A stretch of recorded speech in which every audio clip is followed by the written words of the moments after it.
Hai, di sini saya akan menjelaskan sedikit banyak tentang sinopsis film Clash of the Titans. Adapun film ini dirilis pada tahun 2010 yang disutradarai oleh Louis Leterrier dan bergenre fantasi, petualangan dan aksi. Adapun durasinya sekitar 160 menit dengan sequel War of the Titans yang rilis pada tahun 2012. Adapun pemainnya seperti Sam Worthington, Liam Neeson, Olaf Benes, dan Gemma Arterton. Film Clash of the Titans dilatar belakangi di dunia mitologi Yunani, di mana manusia mulai memberontak melawan kekuasaan para dewa.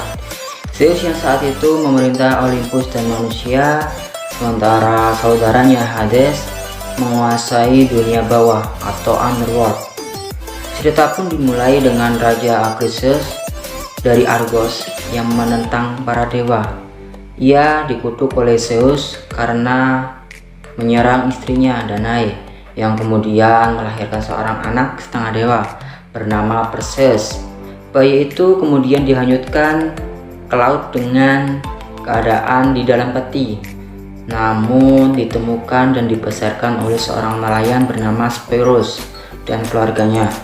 Bertahun-tahun kemudian, Perseus tumbuh tanpa mengetahui asal-usulnya yang sebenarnya. Suatu hari, Perseus dan keluarganya melihat pasukan Argos menghancurkan patung Zeus sebagai bentuk pemberontakan terhadap para dewa. Tindakan ini memicu kemarahan Zeus yang kemudian mengizinkan Hades untuk turun ke bumi. Hades kemudian menyerang pasukan Argos dan membantai mereka. Dalam kekacauan itu, keluarga angkat Perseus terbunuh, tetapi Perseus selamat dan ditangkap oleh tentara Argos. Di istana Raja Kepses dan Ratu Capsiopeia, mereka menyatakan bahwa putri mereka, Andromeda, lebih cantik dari Aphrodite.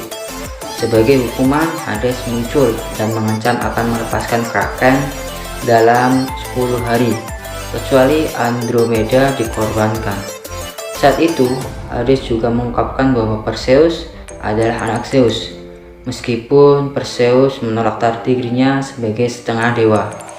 Raja Kepses meminta Perseus untuk menemukan cara mengalahkan Kraken dengan ditemani oleh prajurit elit yang dipimpin oleh Draco dan Lo, yaitu seorang wanita abadi yang telah menguasai hidup Perseus. Mereka memulai perjalanan berbahaya. Sepanjang perjalanan, mereka menghadapi berbagai tantangan. Adapun tantangan yang pertama seperti serangan jengking raksasa.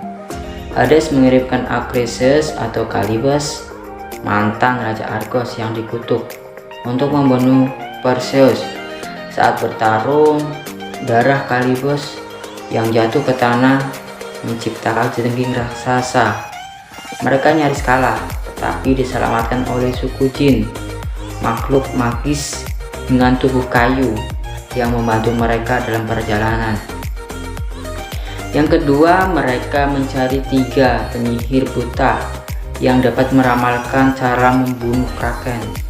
Para penyihir mengungkapkan bahwa satu-satunya cara adalah menggunakan kepala Medusa yang tatapannya bisa mengubah siapapun menjadi batu.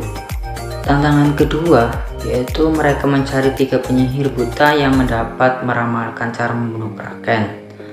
Para penyihir itu mengungkapkan bahwa satu-satunya cara adalah menggunakan kepala Medusa yang tatapannya dapat mengubah siapapun menjadi batu.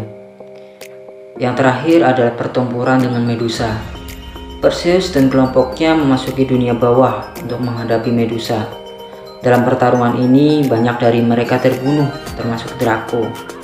Perseus kemudian berhasil memenggal kepala Medusa dan kemudian melarikan diri. Setelah Perseus melarikan diri, pertempuran di Argos dan kemunculan Kraken pun terjadi. Ketika batas waktu tiba, Hades melepaskan Kraken untuk menghancurkan Argos. Andromeda kemudian diikat dan siap dikorbankan. Perseus yang saat itu menunggang Pegasus terbang kembali ke Argos. dan pada detik-detik terakhir ia dapat menggunakan kepala Medusa untuk mengubah Kraken menjadi batu. Hades kemudian mencoba menyerang Perseus, tetapi dengan pedang pemberian Zeus, Perseus mengusirnya kembali ke Underworld. Setelah kemenangan itu, Raja Gabius telah tewas, tetapi Perseus menolak menjadi raja, dan juga ia menolak tawaran Zeus untuk menjadi dewa di Olympus. Sebagai hadiah, Zeus menghidupkan kembali Lo dan Perseus memilih untuk tetap hidup sebagai manusia.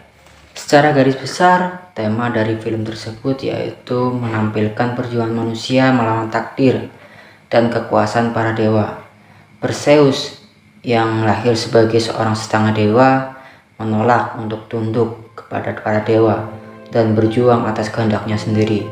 Selain itu, film ini juga menyoroti elemen klasik dari mitologi Yunani, seperti pertempuran dengan makhluk mitologi, pencarian berbahaya, dan pertempuran antara manusia dan para dewa.